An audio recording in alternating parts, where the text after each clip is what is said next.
Matthew Nyes is what you meant. More Matthew. Yeah, Nyes. that's what I meant. Yeah. So That's exactly I don't know. what I meant. Shane Doan's a horse guy. I think would he be behind this? It's whatever. Oh, Wickenheiser yeah, sure. and Goyette and Doan, according to the article I read, teach the guys how to handle their emotions while they're trying to contain a wild. Okay, Whatever. like give him a check mark for thinking outside the box. Sure, it's all made up anyway. Outside the stable, if you will. Yeah, I think it's Enough. I think it's fun. You know, it's fun for the kids to come in. I mean, I used to take them out to dinner or something. They take them to a horse barn. I mean, it's what, like, I'm sorry. Anyway, look, I just I can't. Oh shoot. What's I wrong? Is got it Baffert? Did he? No, you know what? It's the pension society in Montreal. One of the teams that I get my pension check from misfired this month. It didn't come, so I thought I better check in. Ugh, thought it was an alarm. One of the teams. That's Thought it was an alarm for your meds. All right, so okay, July 1st. First of all, Mac, I got the impression that some teams were under pressure to do something, to show progress. Is this one of the best times to do it or one of the worst times to do it? I look at Ken Holland we had on yesterday. He made significant moves, spent significant money. You know, came out of the shoot hot on July 1st. Boston. Did you say he made moves or did you say moves or significant moves? Significant moves.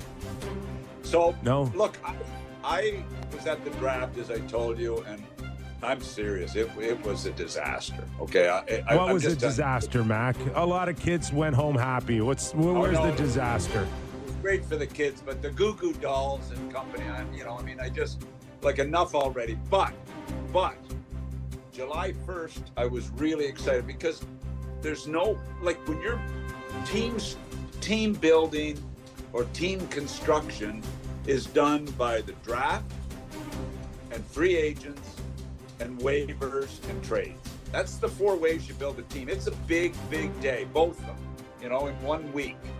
And, I look at what went on and it was kind of, I don't know, I'm having a hard time trying to pick a team that really had a good day. It'd be bad numbers, bad contracts, way too much term, which we always have. But I'm having a hard time saying, okay, who improved? Well, has Montreal given them a chance to make the playoffs? Are they better because of it? Well, if the young Russian really takes a big step and he replaces Laine in the power play and, Dobson can play in his own end and be a solid guy. We know what he brings offensively. Montreal maybe looked like they could challenge for a playoff spot. So other than that, Islanders, I thought Darcy's done a pretty good job in early going and on the island, with some moves. So other than that, I'm hard pressed to see who really helped themselves a whole lot. I mean, obviously Florida got everybody done, which was a big thing. Toronto's got a lot of work to do right now, in my opinion. I mean, look, I love Waugh. I think he's a really solid third-line guy. He's a 15 to 20 goal scorer. He's a big body. His feet were always a little bit of a problem, but he's overcome that a little bit. And so all of a sudden you got Matthews, Tavares, Waugh. It's a pretty good-looking top three. So I don't mind that, but there's other work that's got to be done, and I don't know who's out there. Mac, the other team who probably was more aggressive, I guess, just by comparison around the league, was Carolina. They've been to the conference final 2 years at the last 3. Did they improve for you? Do you like what they did? Yeah, look, Ehlers is a solid pickup for them. You know what? Here's my problem: is who's going to be their goaltender? Yeah. I mean, we've watched it for 5 years where they get to the conference final and they can't compete goaltending wise with who they're playing against, with whether it's Florida or whoever. I mean, Freddie Anderson's a good goalie. The Russian kid's a good goalie, but they're not Stanley Cup ready goalies, and that to me has been their biggest downfall. And I know the price is right with them, but come on, if they want to contend, that's where they got to be a lot better.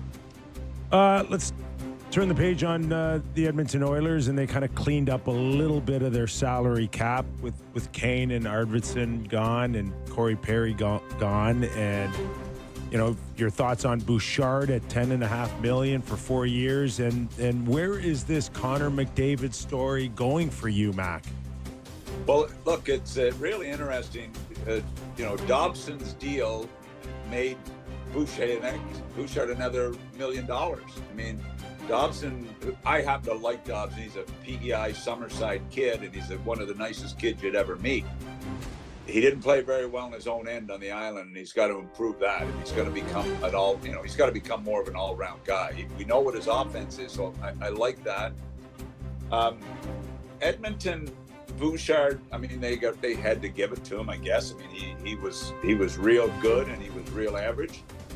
Edmonton, they cleaned up their salary cap, but like, where do they go in goal? Like, I'm hearing Skinner, like, there's a lot of head shaking going on there.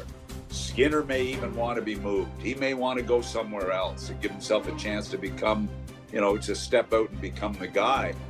I think there's a major question mark, and I feel for the kid. He battled through a lot of adversity to get there, but to me, they've got to make a change there somehow, some way. And who is there?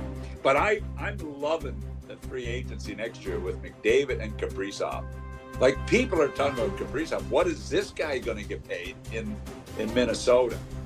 But Mac, just on that, like, when a team comes publicly out months ago, maybe even halfway during the season, and says, Kaprizov, we're going to match anything. We're not going anywhere. We'll pay him whatever it takes. And then July 1st comes, and he's not signed when you've publicly already said, we'll give you an open book on your salary cap, and he's not signed. What kind of message is that now? That message is that I'm going to wait it out, and I'm going to go where I want to go. If I want to go to Vegas, I'm going to go to Vegas. If I want to go to LA, I'll go to LA. If I want to go to Montreal, and they deserve that. The players have that right. It's been negotiated. There's nothing wrong with that. Everybody. Okay, hold on. Wrong with playing out your contract. Hold on.